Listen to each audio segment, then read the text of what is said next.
Hey guys, my name is Helium Lemon 15. Today's October 14th, and we're here with the Master's Pupil episode 15. So 15, 14, 15. I'm so funny. Not really that funny.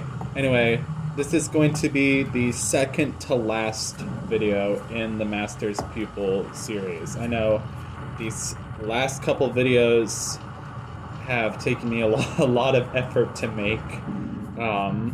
And I would just want to have this playthrough finished.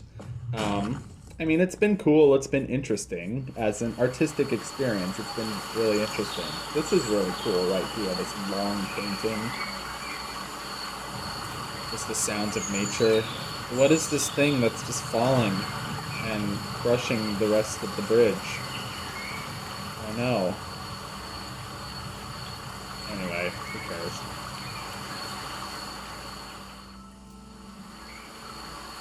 And right up the airstream, riding up the airstream. That's all you do in this game. You push blocks and you ride airstreams of different colors, so it's not like I can say a lot of interesting things about this game. Yeah, these last couple of chapters were brutal. Like, the puzzles were just kind of frustrating. I did attempt them a few times without a walkthrough, but they were a bit much. So, just some of them, not all of them. It's mainly, this last puzzle is kind of like one big puzzle, so it's mainly just figuring out how to get around. I mean, I like things like that are like one big puzzle. Also, this switch kind of glitched. You notice I can't ride up the airstream. That's because I didn't actually push the switch all the way. Yeah, there we go.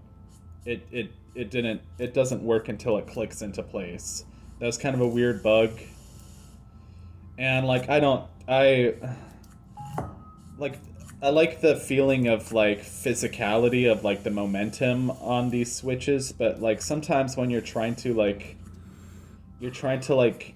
hit a switch that's in a really awkward position and you can only hit it from one direction, and like getting to it like it requires climbing an incredibly steep platform. I've drank a bit too much coffee today. Maybe my brain isn't working entirely. It's like it's working and I'm awake, but my brain is kind of spazzing out because of the caffeine. The caffeine is like, ooh, I'm a hamster running on the wheel, and the wheel's going a bit fast right now. Anyway. I feel like always in these last parts of playthroughs I talk about like, oh, what are my next projects going to be? I really want to play an N64 game. I'm kind of not sure which one I was going to do first. I could do Tigger's Honey Hunt at this point because I've beaten it twice. Maybe not 100%, but I've beaten it twice, and I'm starting to learn like where everything is, like where all the secrets are. How to deal with some of the more annoying minigames. Like the last level of Tigger's Honey Hunt is just a minigame. You have to win rock, paper, scissors. And it's so annoying. Like, it's such bullcrap. But it's nice though. It's fun. Tigger's Honey Hunt is one of the like loveliest, coziest, most wholesome games I've ever played. I also really want to do Ocarina of Time because I'm replaying through Ocarina of Time right now.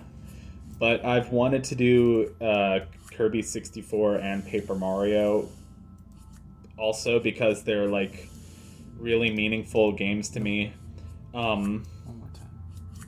Oh yeah, I'm talking to myself as I recorded the original recording, which was some point last month. Like, it was a while ago. Like, I was really kind of like, I didn't want to make these videos, so that's why I wanted to wait for like a whole month before recording post-commentary over them. But like, I have this kind of, this whole like theory about the seasons like each season has a sort of like different emotional feeling to it.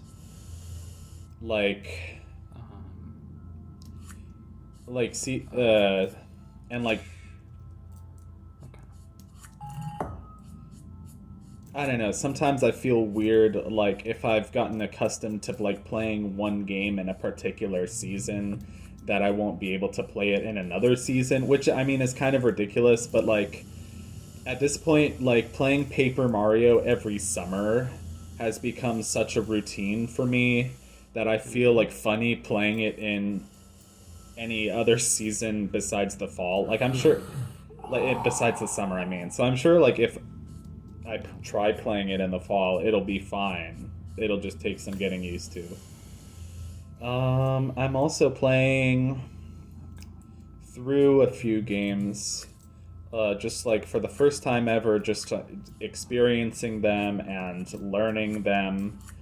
Like Rayman 2, The Great Escape, probably most notably.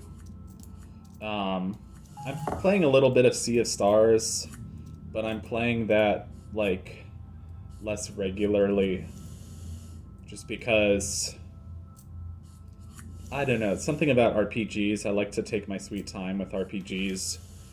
Um, Sea of Stars is okay. It's charming, but it's not my favorite. And it's not bad. It's just not my favorite. So I don't know.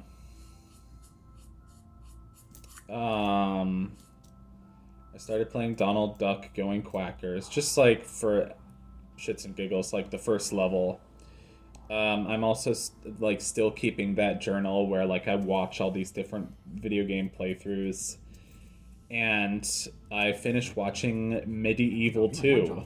Now, some people might pronounce it Medieval 2, but it's like spelled in such a way where it's a pun on medieval and the word evil.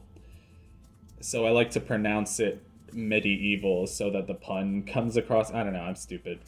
But Medieval and Medieval 2 are like some of the coolest games ever made.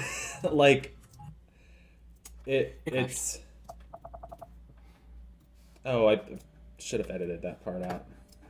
The game wasn't actually crashing, it was like freezing. So I had to like click on the game to like get it to remember that I was playing the game.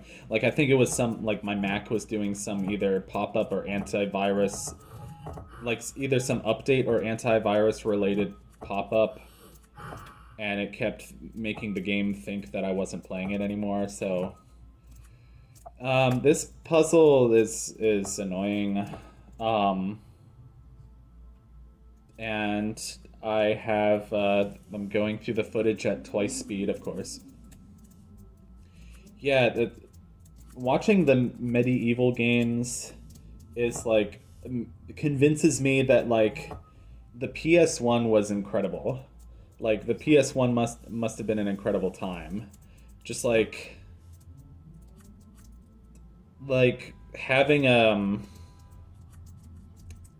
having video games stored on a disc for the first time must have been incredible, and just have like being able to explore like video games in 3D for the first time must have been incredible.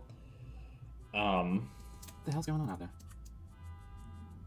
You can stop honking. You can stop honking, he said. I watched the first medieval game last year about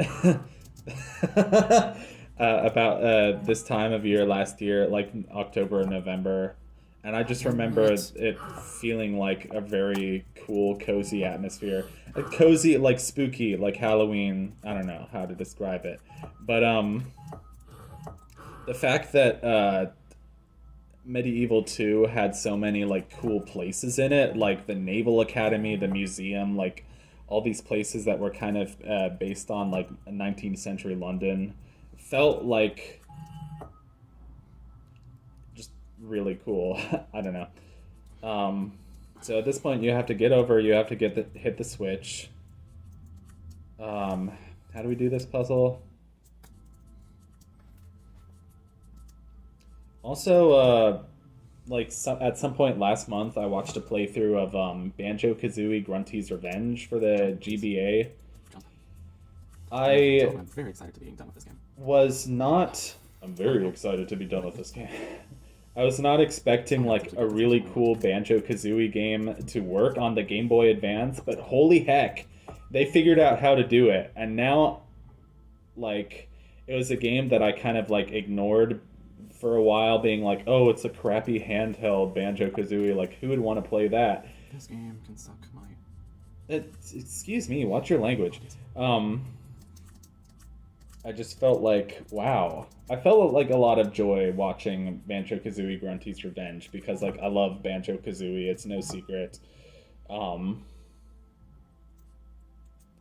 And it honestly, like, it was a game that I wanted to try for myself because, like, wow. It looked like a really lovely world Good, to, like... Good. That's what I want. That's what I Yeah, want. okay. So this is how... You want to get it over into this corner... And that way it blocks the blue color. This is my very, like, basic explanation of this puzzle. You do the yellow, you do the orange, and then it made me red by accident. Alright, so once we solve this puzzle, see you in the next episode of The Master's Pupil. Goodbye.